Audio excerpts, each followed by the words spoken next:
Nih guys, buat kalian yang mau bikin suara klaksonnya lebih unik, putus-putus nih, pasang alat ini nih guys.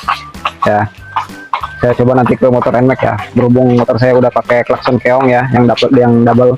Kita coba nanti suaranya kayak gimana, oke? Nih suaranya seperti ini nih guys ya, hasilnya. Ya, oke. Jadi keren ya guys. Yuk cepetan buruan di order.